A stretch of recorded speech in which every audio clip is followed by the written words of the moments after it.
एक समय की बात है, एक छोटे गांव में गंगा नाम की एक गाय अपने प्यारे बछड़े मोंटी के साथ रहती थी। मोंटी बहुत ही समझदार, दयालु और दूसरों की मदद करने वाला था और वो सभी गांव वालों का प्यारा था। परंतु एक दिन गांव में भयंकर सूखा पड़ गया, जिससे ना खेतों में हरियाली बची, ना ही तालाबों में पानी। धीरे धीरे गांव में भोजन की भारी कमी होने लगी और सभी भूख से तड़पने लगे। बच्चे रोने लगे और कमजोर होने लगे। मोंटी ये सब देखकर बहुत दुखी हो गया। एक रात जब सब सो रहे थे, मोंटी अकेले खेत में बैठकर भगवान से प्रार्थना करने लगा।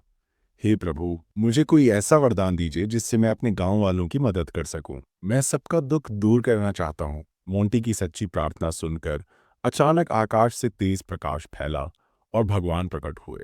वे मुस्कुराते हुए, हे मोंटी, तुम्हारे नेक दिल और सेवा की भावना से मैं प्रसन्न हूँ। ये लो, ये सोने का लोटा और इसमें जादुई जल भरा है। जब भी तुम इस जल को किसी वस्तु पर डालोगे, वो वस्तु 5 गुना बड़ी हो जाएगी, लेकिन इसका उपयोग सोच समझ कर करना। मोंटी ने हाथ जोड़कर भगवान का धन्यवाद किया। जैसे ही भगवान अंतर्धान हुए, मोंटी ने उसी समय एक सेब पर जल की कुछ बूंदें डालकर देखा।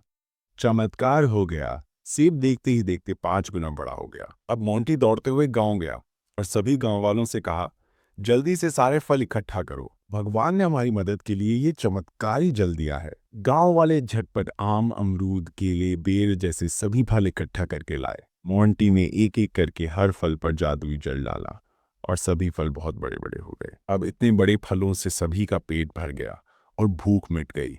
चेहरों पर मुस्कान लौट आई। सबने मिलकर मोंटी का धन्यवाद किया और कहा, मोंटी, तुम हमारे गांव के सच्चे हीरो हो। मोंटी मुस्कुराया और बोला, मैंने तो सिर्फ भगवान से प्रार्थना की थी। जब दिल सच्चा हो तो मदद जरूर मिलती है। उस दिन से गांव में फिर से खुशहाली लौट आई और मोंटी सबके लिए प्रेरणा बन गया।